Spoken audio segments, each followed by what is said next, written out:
Just hello everyone. Happy to see such a good turnout for this event. I won't be talking too much. I just want to say on behalf of TAC and TCC, welcome to all the kids. This is kind of our first time ever having to host an educational college preparation event, and we're seeing such a good turnout. We may do so annually. I don't think I need to educate you on the importance that is education, higher education for our youth. So we just know that's important. I'm happy to see you here. Okay, I'll just hand it over to Kyla for a quick introduction. And I should say that, Ellie, thank you so much for spending your Sunday evening with us. We do truly appreciate your time and guidance. Thank you so much. You can take 2 mics. We don't need both mics. If you want it, whichever you're comfortable with. Like this? Yeah. Oh, yeah. You just speak out of that. We'll turn this off. Is that? Yeah. That's good. Okay. Okay, so we'll have 3 sessions today, the 45-minute increments. So Allie is volunteering her time first, and she's coming. Well, I'm sure you're going to give your own background, but You're good. has a wide breadth of experience in college admissions. And is currently working at CollegeWise, so she'll give us like a college 101 in admissions, and then we'll have someone come from CU admissions talk about being an admissions officer, what they look for in an application, CU specific information, and then we'll have someone come from the TRIO program, which is a program funded by the Department of Education that focuses on financial aid. They work really closely with the community colleges of Denver on the Auraria campus. So listen closely. Don't be afraid to ask questions if they come up. We're going to kick off with Allie. Okay?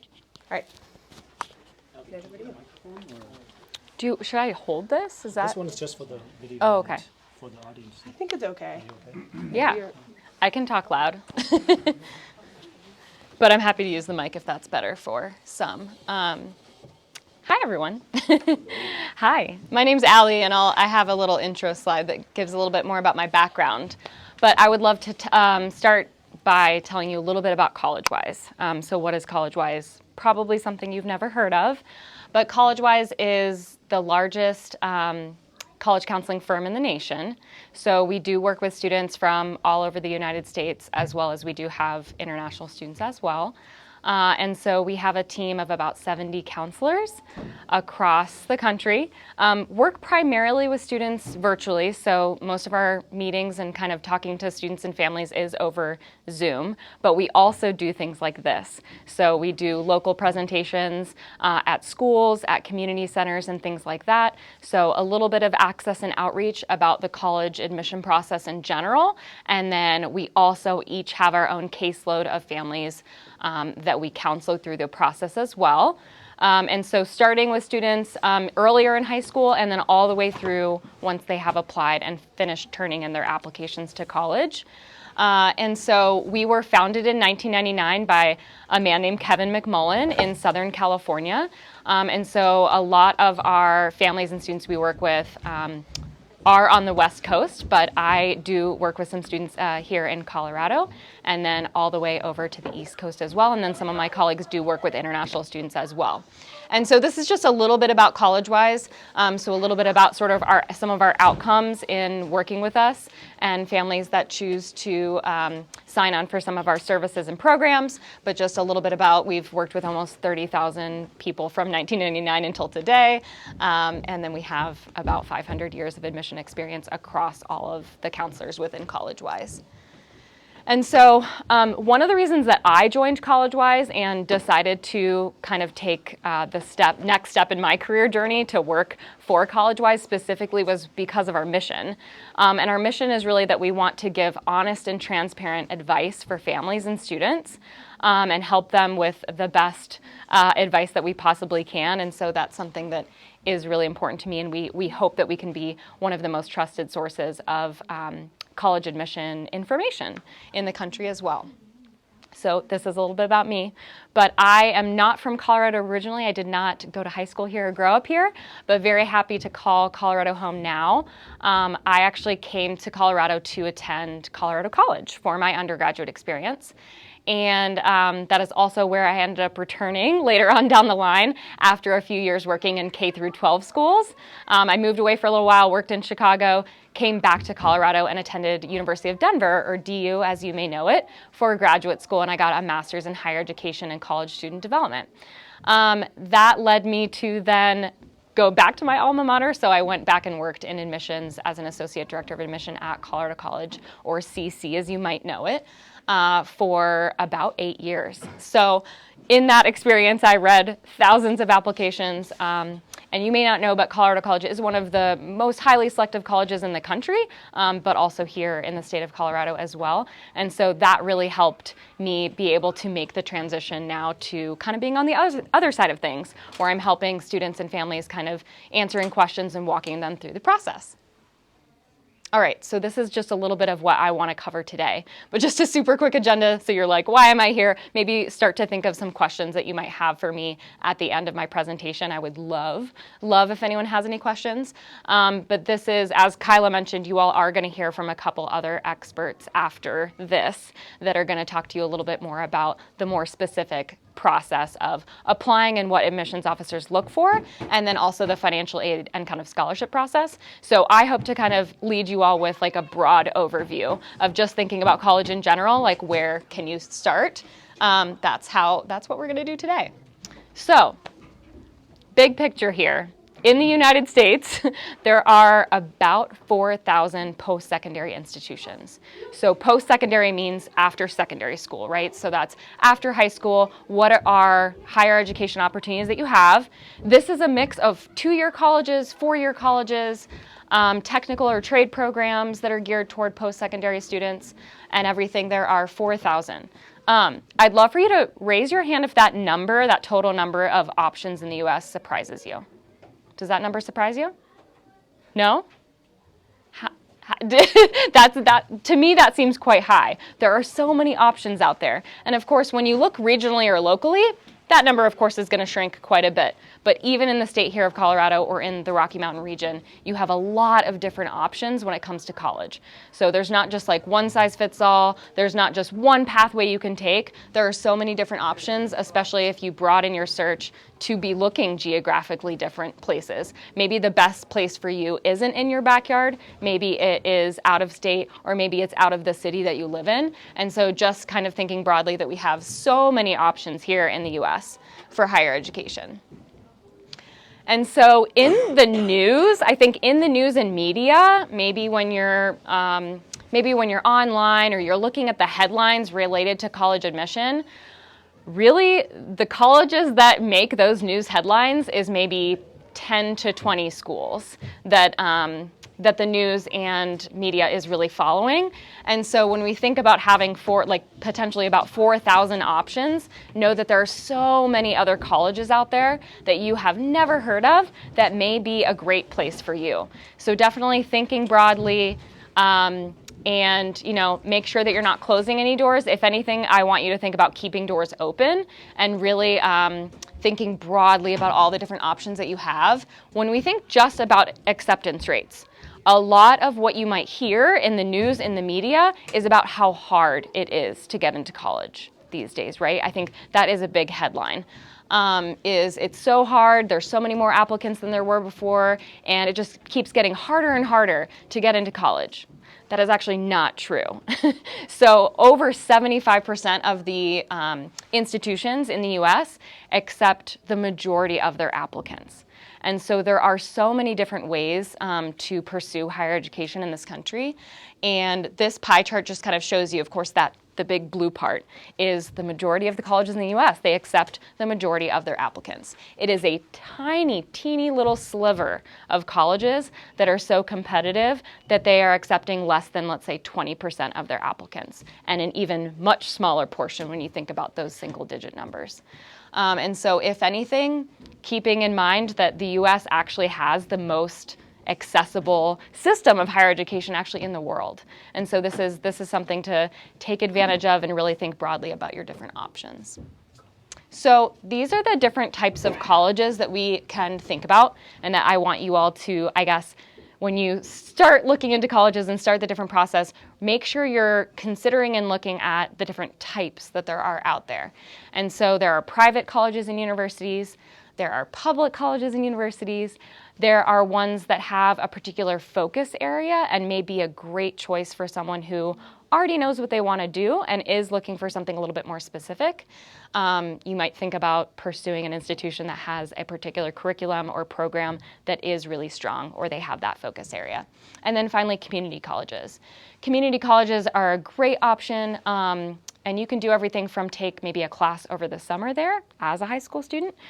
You can pursue a community college option, and they have everything from 2-year or associate's degrees.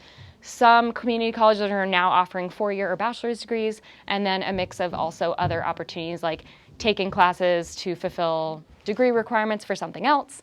And so community colleges are something definitely to consider. I wanted to give a quick example of all of these different ones. So private colleges, and I'm just thinking locally here in Colorado, private colleges that come to mind would be maybe University of Denver, or Colorado College, two of the places that I happen to go for my undergrad and graduate experience. Public colleges, things like University of Colorado, you've got Colorado State University, I'm thinking also University of Northern Colorado. And then if you're thinking about a local option for a specific area, one that comes to mind for me is Colorado School of Mines, or Mines for short. That is a STEM-focused institution, and so all of the majors and programs that they offer are really focused in that STEM area, and STEM meaning science, technology, engineering, and math. So great place to go if you've identified that you think you want to major in something STEM-related. Consider Colorado School of Mines. Also happens to be a public college as well. So you would have that in-state tuition, which is really cool. So that's an example here in Colorado of a focused area institution. And then community colleges, places like Front Range Community College, Community College of Denver, for example. Those are a couple great public community college options. All right, so next I want to go over starting to think about, well, okay, I have 4,000 options, at least in the US, and that doesn't include, of course, there are lots of great opportunities abroad as well. How to even start to think about narrowing that down, because that's a lot of options, right? And most of us are coming from picking a high school where there may be a much smaller range of schools to choose from, and so this can be a little bit overwhelming. So I like to really kind of break down what I would include is probably the top college considerations here.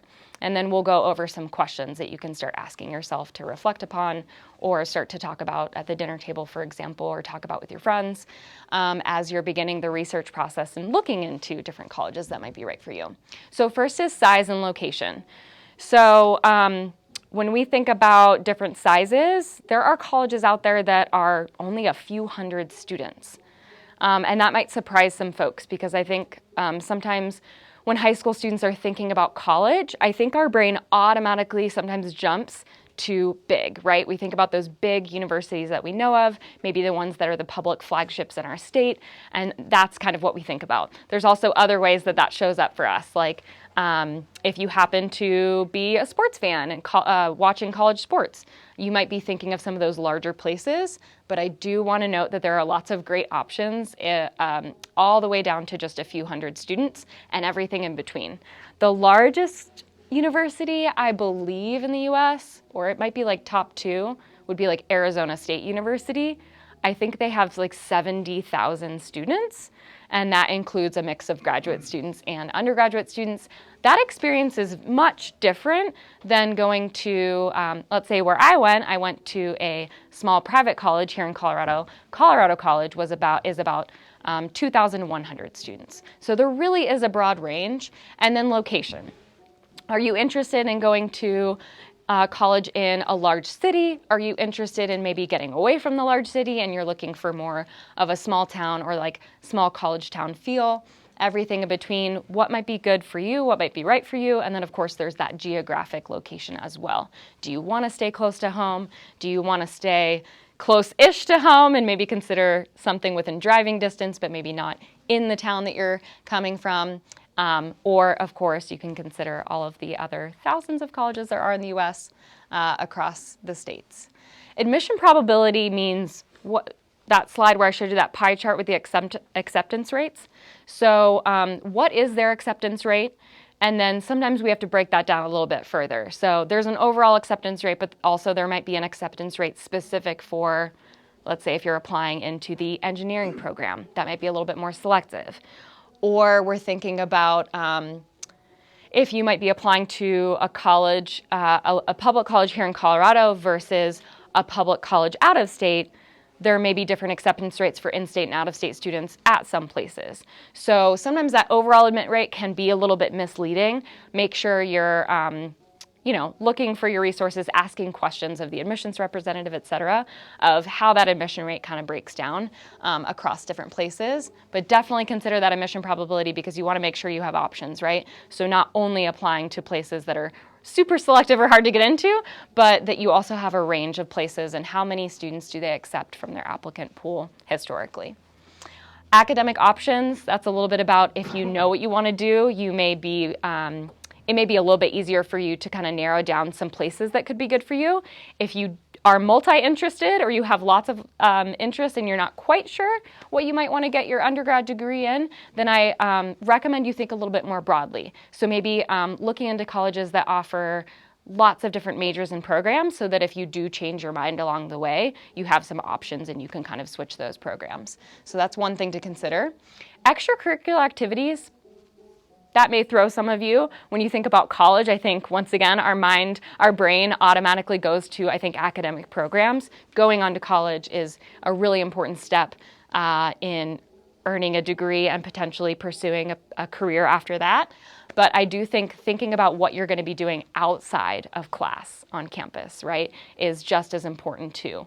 Because similar to when you're in middle school and when you're in high school, you do other things outside the classroom that bring you joy and that enrich your experience. College is no different. So make sure that you will be happy on campus and pursuing other things outside the classroom, and that you're not just thinking about what the inside the classroom experience is going to be like there.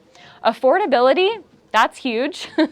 I think that is something that sometimes gets left by the wayside, is thinking about, is this college potentially going to be affordable for me? And there's lots of different ways to think about that.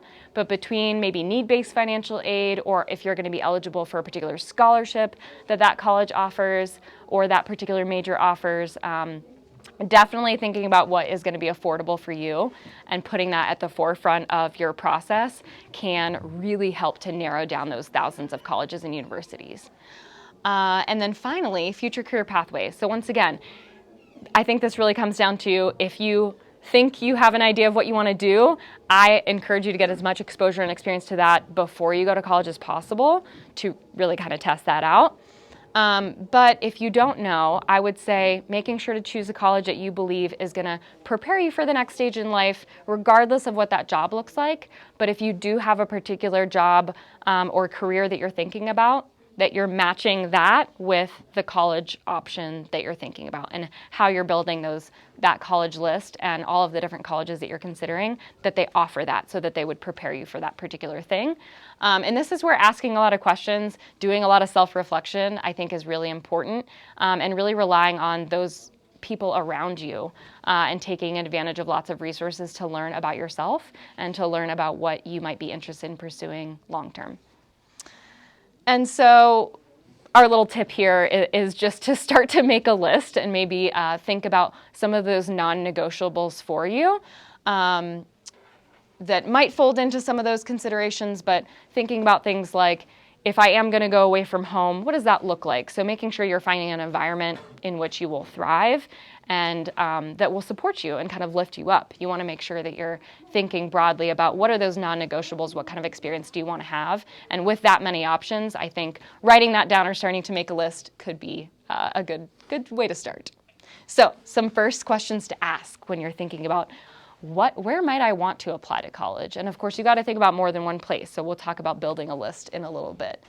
But one question that not a lot of students are thinking about yet is, why do you want to go to college? And for some of you, that might feel obvious. And for others of you, that might stir a little bit of self-reflection in, oh, wow, I haven't really thought about that before. Do you think you're ready to go to college? I do think that there's some value in thinking about there are lots of different pathways to get to college. And for some students, that might be taking, let's say, a gap year and taking a little bit of time in between. Do you want me to use the mic? Yeah. Okay. Can you all hear me? Oh, that's better. Okay. So do you think you're ready to go to college? And the reason that, I want to make sure I'm not getting too much feedback. The reason I think you should think about if you're ready to go to college is because there's so many different pathways that you can choose. So for some students that might be, maybe it's staying close to home for college, but perhaps you find a career pathway or something where you might be pursuing a graduate degree or a graduate program down the line. Maybe when it's time for graduate school, that's when you might feel ready to kind of move away and try a new place. It could be getting off the so-called academic treadmill for a minute, and maybe that's taking a gap semester or a gap year and having a little bit of hands-on or kind of real-world experience and maybe getting a job in between high school and college, then pursuing college. And so I think just thinking about if you're ready and then the why can really help kind of just kickstart the process for you. How have you done your best learning? So for that, I want you to think like, is that moving around? Do I like movement within classes? So I know you all dance here. I hear the dance classes downstairs. Could that be in a large class environment versus a small class environment? Do I learn best when I'm in groups and able to talk through different things with my peers? Or do I do my best work typically when I'm alone and I'm able to really showcase my thought process through my own papers and research projects a little bit more individually? So thinking about how you've done your best learning so far can really help kind of narrow down maybe the type of college or the type of program that is best for you. And then what would you like to learn more about? And so there are so many more subjects and topics and classes and programs in the college environment in general than we have access to in high school. That's just the way it is. And so there are so many things that you could learn, that you could pursue. And so thinking about what really excites you and what topics or areas that you feel like you want to learn more about is another way to kind of kickstart this process. More questions for you to start thinking about. What's your ideal academic environment? We talked a little bit about big versus small. That's one very simplified way to think about it is, do I think I thrive best in that small group discussions? Do I think I do my best work? Or I really like those large options because I like being around a huge diversity of people, for example. What's your family's college budget? That comes back to affordability. Once again, there's so many different ways to afford college, but I think thinking about what that budget looks like for your family and kind of identifying that first can help narrowing down those options. And the places that do tend to be more affordable because some colleges and universities are much more giving, I guess, with their financial aid or scholarships and kind of how they allocate their aid. So think about that as well. What type of community is best for you? What career aspirations do you have? We've already touched on those two things a little bit better. So this is where I'm also going to definitely, I hope that the adults in the room, the parents, the teachers in the room can really start to think about these questions because students are listening to you and they are modeling what they're hearing. And so I really want you to start to think about and really analyze the questions that you're asking young people in the room. But also for you young people in the room, how are you talking about this with friends, peers, and folks that are younger than you as well? So some examples. Instead of asking, is this school good or bad? You might ask, is this school good for me? What are this school's strengths? Right? So I think it's just reframing things in the for me, because what might be right for you may be wildly different from your best friend or a classmate or your older sibling or your younger sibling. We all learn in different ways. We all might thrive in a different environment. And so making sure that you're just reframing that to be, is this school maybe a good fit for me? What are those strengths? Instead of what is the right college, it could be what are my priorities and where I'd be successful? Once again, kind of centering yourself in that again. And then finally, what's the best college? So this is where I don't even want you to think about rankings, college rankings. That's not a thing. The college-wise way is that really we want to continue to center the students and where they will thrive. And so it doesn't really matter what those rankings are. I think you want to think about what's the best college for me and where can I thrive and be most successful. So reframing those questions as you are starting to think about the college process, I want you to really make sure you're asking those smart questions, okay? And I talked a little bit about you'll want to build a list of colleges. So rather than thinking about one school, I actually want you to let your brain go wild with like so many different options that would actually bring you joy, make you happy, and provide a good next step for you as far as either career preparation or higher education. And that would be thinking about a broad array of places that you could be successful and that could set you up for a great next step in your life. And I like to think about that. Building a list of colleges, you'll want to think about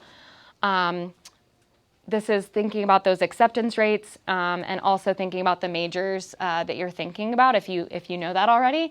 And so likely, this is kind of a word for safety. So you all have heard the term like a safety school. Yeah, so I don't necessarily like the word safety. I actually like to use the word likely because not only is in this day and age, I would say like, you know, safe is just a little too hard for me. I like. It's likely that I would be admitted to this school, but also I am excited to like all of these schools on my list. So I think it just helps our brain a little bit think about a safety school. I feel like has a little bit of like negative connotation. So I like to use likely. So you'll want to think about a bunch of likely schools. So places that are likely to admit you. Target is kind of 50-50. So target are those places where you're like, I think that I am a very strong applicant here, but it really could go either way. That is a good target school for you.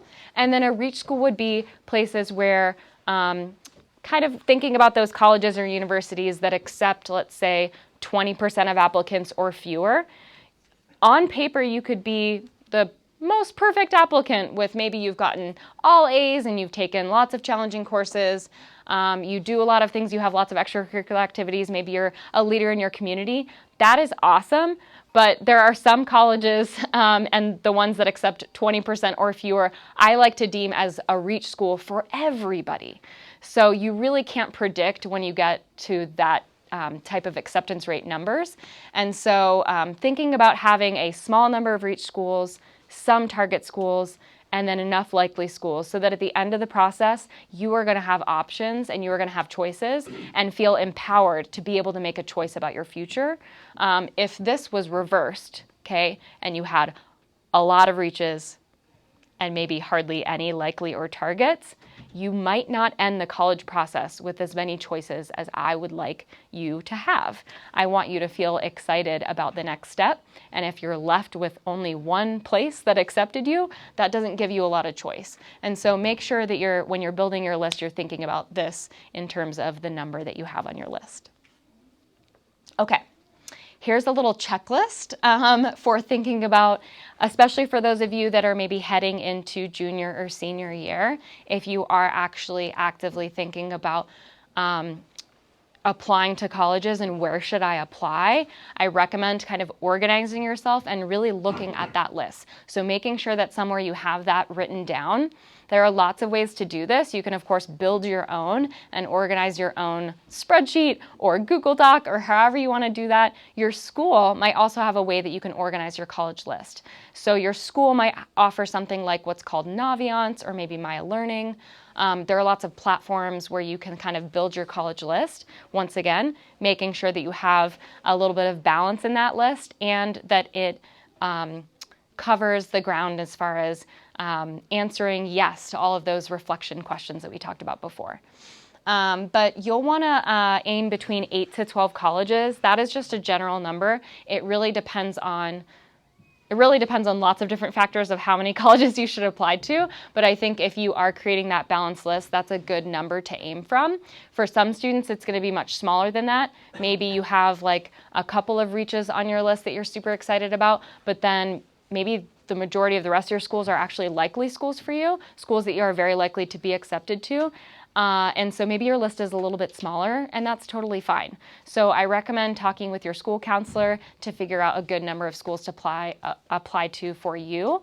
But I think in general, I usually talk about around 8 to 12 schools with my students. But it all kind of depends on your goals and what those colleges on your list look like. Balance list we already covered. Make sure you know why you're applying to each school on your list. If I could go back to my 17-year-old self, number 3 is what I did not do.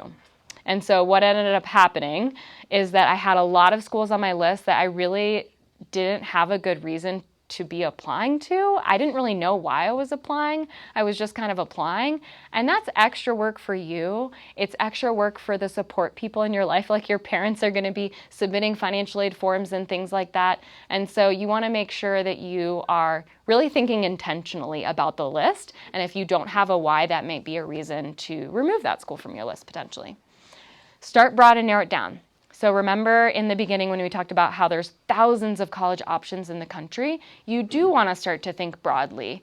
And so making sure you are thinking outside the box a little bit and thinking about things that right now might feel really uncomfortable. Right now you might feel very uncomfortable with the idea of going out of state for college. But don't necessarily take that off the table. I think you could find a place that is not too far and still out of state and checks all of the rest of your boxes that could be an awesome option for you to have. So I think thinking about your future self and what's something that would really excite you, even if you choose not to take that opportunity and you choose something different or a different pathway, I think making sure that you've thought broadly about your options and choices is in some ways really fun. So make sure that you're thinking about it in sort of a fun, exciting way. And then good options versus one dream school. Once again, that's why you're going to want to have a list of colleges that you're excited about and you've noted the why for all of those schools rather than I only see myself at this one place because that can really sometimes lead to some disappointment down the line, whether it's you don't get admitted to that school or that program, or whether it's that it doesn't end up being actually an affordable option for you. And so making sure that you've really gotten yourself excited about a broad range of options. And then we've talked about affordability as well. So let me check myself on my time here. Okay, great. So we're going to talk a little bit about the application timeline and components of the application. And then if you all have any questions, and I just say that so that at the end, I'd love to take questions if there are any, but start to think about what questions you might have for me. Maybe there's something that I said that you want me to dig into a little bit more. I'd be happy to do that. So this is a little bit of a timeline or just a framework on how to think about college and the next step depending on what grade you are in high school. And if some of you are younger than high school, that's okay too. So think about grade 9, really casting a wide net and exploring lots of different interests. So I think like early on in high school, allowing yourself once again to think broadly, to try lots of different things, to maybe try an elective class in your school that is something that's kind of outside your comfort zone, and exploring lots of different subjects and lots of different activities or extracurriculars. I think starting earlier on in high school in that broad approach and trying those things, and then throughout high school you kind of narrow down and create a little bit more of a focus for yourself and allow you to really dive into those things that you're super excited about later in high school can be a super exciting approach to things. And then in grade 10, I think you've experienced, you've gotten through the first year of high school, right? You've gotten through the first year of 9th grade, which can be sometimes a little bit of a bumpy transition for folks. I think from middle school to high school, people don't talk about it enough. It's a little bit of an experience, especially depending on what your middle school experience and then which high school you end up at, can be a little bit of a transition period. So allowing yourself to go through that transition period, and then hopefully by grade 10, you have maybe identified some things like, wow, that class I wasn't expecting to like, and actually that was a lot more exciting than I wanted. Or I tried that elective and I loved it. Like I tried choir in my high school and I absolutely loved it. So I'm excited to be a part of the choir for the next 3 years. And so allowing yourself to kind of really reflect and kind of think about those things in the next couple of years in high school can be really exciting. Course selection is super important. So know that for each grade level, be really thoughtful and intentional and ask a lot of questions. Listen to the people that are giving you advice, whether that's teachers or counselor, school counselor, things like that, who can help you decide what is the best set of classes for me. So if you are at a high school that gives you at least some choice or a little bit of choice, and that choice could be, okay, I know I'm going to take an English class, but am I going to take the standard level, or am I pursuing that honors level? Or maybe my high school offers an AP class program or an IB class program, and those are things that are accessible to me. And so really think intentionally about those choices and making sure that you are thinking about your classes in a way that's going to set you up for the next stage. So in grade 10, you might have a little bit of choice, but in grade 11, you're probably going to be given even that much more choice. And know that those classes will often lead to what you're eligible to take in 12th grade. And your college admission experience, they really do want to see that you're challenging yourself through 4 years, but that you're either maintaining or increasing your challenge or rigor level, thinking about if your school offers any sort of advanced level coursework or honors program, that you have thought a little bit about what is best for me. So if you are excelling, if those classes are easy for you, you need to bump it up. You need to challenge yourself and take a little bit harder classes, and that will allow you to take those even harder classes or different classes later on in high school. So think about that. And then grade 11 is when you kind of want to focus a little bit more. So this is when maybe you're taking on a little bit more role in your club. Or you're deciding to quit this thing that you have been doing since you were little because you've discovered something that brings you even more joy, or you discovered something that you're really good at that you didn't know was a skill or a passion that you had. And so grade 11 and grade 12 is really where you can kind of hone in. Major exploration, so if your school offers specific electives that you can take, or if you want to do something like taking a summer class at a local community college, or maybe even just taking a free Coursera course online to explore a subject that you don't have the option to do in high school, can be a great way to like test out a potential major and be learning about something that you don't get the opportunity to do in high school. All right, senior year reminders. So I don't know if we have any rising seniors in the group today, or maybe this is going to be you in a few months, but I love to put on here just some reminders about what you should be thinking about. I tried my best to put the ones that I think are most important to do earlier in the year, or even in the summer before senior year, earlier in the list. So that includes finalizing that college list. So remember, building that balanced list of a few schools that really excite you, where hopefully you're going to have some options at the end that offer maybe a major or program that you're really excited about. Visiting colleges. Maybe you can't fly across the country and see schools on the East Coast, but can you do a virtual tour online? Yes, you absolutely can. One of my favorite things to have come out of COVID, honestly, is that all these colleges are offering so many virtual visit opportunities now that didn't exist a few years ago. So that's really, really exciting. Personal statement is thinking about your college essay. So making sure that before senior year starts, hopefully you have at least outlined and drafted your personal statement, because once school hits, it's really hard to focus then back on college applications. And so I like students to think about their essay the summer prior to senior year. Your common application, or whatever application you're filling out, that could be the coalition application or the QuestBridge application, depending, but common application is one application platform to apply to about 1,000 of the colleges in the US. And so make sure you're filling that in and filling in all that you can and as early as you can. And so that is like a really easy win. I think opening up the application and just filling that stuff in, that is pretty easy to do before school starts as well. Preview and reflect. By preview, I just mean you should be looking at the curriculum of the major that you're applying to. So rather than waiting until you're filling out the application, make sure you're spending time on the website reading about those places that you deemed most exciting places for you, and that you're looking at the classes that you would take if you were that major, that you're previewing different clubs that you could be a part of. All of those things really help when you sit down to write like a supplemental essay that's specific for that college. You will already know some details and specifics about that particular program that's really exciting to you. That way you've already done the research.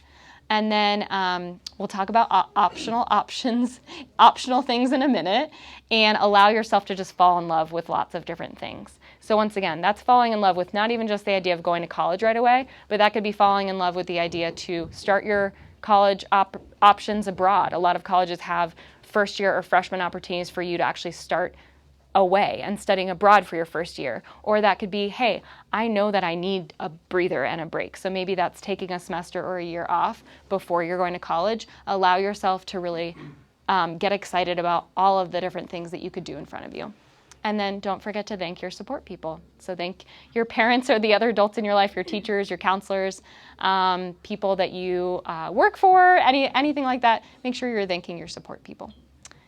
All right, so here are some things to think of that are in the optional bucket often, but are things that you can take advantage of that can set you apart as an applicant, and that can just provide you to learn about yourself or learn about these different college options or programs in a way that other students don't take those opportunities to do. And so make sure you're asking questions, make sure you're advocating to those around you for what you feel is best for you. And those are sometimes some tough conversations to have. Demonstrated interest is showing colleges that you are interested in them. And so making sure that you are looking into things like visiting the campus if you're able to do that, or the virtual options, as I mentioned. Taking advantage of any way that you can get a waiver. So that would be like an application fee waiver. If you qualify for anything like that, make sure you've asked your school counselor about those things so that you can take advantage of any waiver opportunity, whether that's application fee waiver. There are lots of places that you don't actually have to pay a fee to apply. And then there's also like the Colorado Free App Day. That's usually in October or September. I want to say October, but Colorado Free App Day is where most of the colleges and universities in Colorado have one day where if you submit your application on that day, it's totally free. So those little things can add up and make sure that you're hearing about those and paying attention to those things. Additional information section is part of the application. Do you have anything that you feel you would like to advocate for yourself? That could be explaining a course choice selection because you're worried that, let's say you want to apply to be an engineer and you didn't take a certain class that you know might have been a good class to take to become an engineer. You have a space on the application to advocate for yourself and explain why, because if there is a reason why, maybe it didn't fit into your schedule or you didn't get into that class, because sometimes it's hard to get all the classes that we need in high school, you should advocate for yourself. Explain that in the additional information section. That is a space for you to use how you want. Things like applying early. Oftentimes, colleges may admit a larger percentage of their applicants in the early round than in the regular round. And so if there is an option to apply early, I recommend trying to make that happen if you can. Maybe doing an interview. That could be looking into scholarships for that particular college or program. That could be applying to be a part of the honors college if that might be a good fit for you. So scholarships, honors colleges, those are like essentially little like categories or buckets within the school that is sometimes an extra step, but is often very much worth it. And then fly-in programs. Fly-in programs are if you want to see a school on the East Coast, but your family maybe cannot afford a college trip to the East Coast. There are so many colleges that offer all expenses paid trips essentially for you to go check out their college. And so taking advantage of those fly-in opportunities, usually there's a very short application process in order to do that. And sometimes not only will they fly out the student, but sometimes many colleges will also fly a guardian or a family member to join them. And that would be the colleges covering the cost of you to go see their school. And so if you are a junior or a sophomore or junior, this is the time when you should be looking into those things. So ask your school counselor what they know about fly-in opportunities. All right, and I know I'm very short on time here, but really quickly, and you're actually going to get this in the next presentation, I believe, but thinking about what colleges are looking for, I wanted to give you a visual of the different pieces of the application process. And so your academic transcript, or your academic record, as sometimes we call it, is a culmination of all of the classes that you've taken in high school and then the grades that you got. And every high school is going to set that up differently.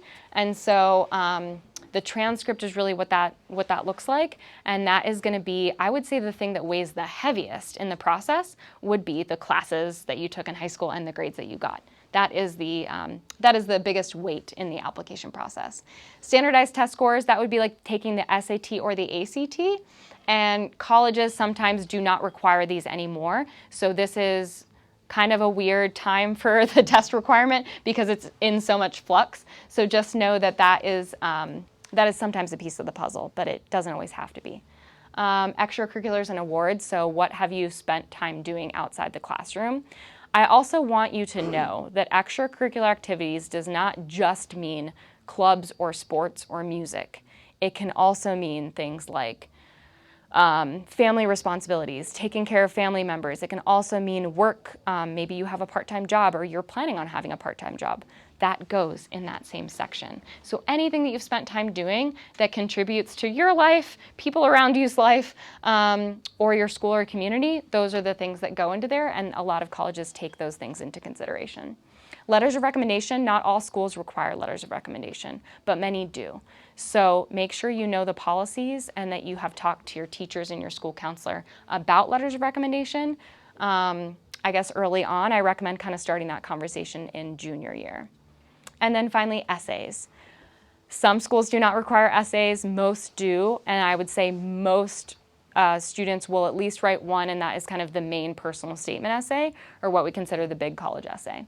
And so make sure you've really thought about and planned ahead when it comes to the writing pieces. That's where that preview ahead of time and reflect ahead of time can really come into handy. Highly recommend looking at the essay requirements of the schools on your list starting spring of junior year and then the summer after junior year, before your senior year, because once again, those deadlines come up really quickly in the fall, and so you want to make sure you have enough time to plan because you also still have your schoolwork in 12th grade. That is really important that you keep your grades up and all of that. All right, and then just want to quickly end with that all of this culminates in what your story is. So I believe our next presenter is going to talk a little bit about what the admissions officers see on their end and how they essentially review the application. But I want you to know that it is not just your GPA or a test score that is what leads you to college. There is so much more that goes into it, and a lot of colleges and universities want to know the person, your character, and the person in your story is very important. And especially for some of the selective colleges in the country, honestly, it is super important that you have essentially demonstrated that you are a person of good character and that they would want you on their college campus. Are you going to be a good classmate? Are you going to be a good roommate if you're living in the residence halls? Are you going to be a student that's engaged in the classroom and a kind and compassionate person? As much as you're able to demonstrate that and build that up, honestly, in high school, is going to lead to that next step and allow the colleges to kind of get to know your story a little bit through those different pieces. And so know that it is a story in the end. It's not just two numbers that make up your ability to go to college. It's so much more than that. So make sure you're really thinking about that, I think, as early on in high school as you can. And I want to end with, so I talked a little bit about CollegeWise in the beginning. I love being a resource. This is one of the reasons I absolutely am in love with my job. I love being a resource for students and parents and counselors and teachers and anything. So I did put this QR code up here. If any of you are interested in getting on CollegeWise email list, we do put on like several free webinars a month on lots of different topics. Could be something like the benefits of applying early, or it could be it could be about like the athletic recruiting process if you're thinking about playing a sport in college, or it could be about like learning more about liberal arts colleges and what that means. So we do lots of different webinars every month and have free resources on our website. If you're interested, you can scan that. I also brought some cards, so if you have a question later on or you want to connect about any of the resources that I mentioned, I would be more than happy to share those with you. So you're welcome to email me, and I can leave those here for anyone that wants to grab one later. I don't know that I have time for questions. Sorry, Kyla. But if anyone maybe has a quick question, I'd be happy to. Yeah. Just a very quick question. The students here, most of them have been involved in the Tibetan schools. I mean, some of them probably since they were elementary school. Would you recommend them to include that in the college application? Would that be a plus for them in the extracurricular? Absolutely. Oh. Sorry, two mics going on here. Absolutely. And in fact, I do feel like it's a little bit of a missed opportunity, actually, if you don't include it. You should be proud of everything that you have chosen to give your very, very precious time to, right? Like we are all busy. We all have a million different ways that we can spend our time. And so I would say be proud of your choices and how you are choosing to dedicate your time, and to share sort of your whole story, right, with the colleges. And so definitely you should be putting your involvement and your time spent here on your college applications. Absolutely. Any other quick questions? Okay. I'm going to turn it over to Kyla and or the next presenter. Once again, I will have cards. Happy to pass those around. But thank you all so much for being here and thinking about college early. I really, really appreciate your attentiveness. And yeah, thank you so much for allowing me to come speak. Awesome. Thank you, Allie. You all, I think we've been sitting for 45 minutes, so we'll do a 5-minute stretch, walk, bathroom, water, whatever you need, and then be sitting back here at 3:40.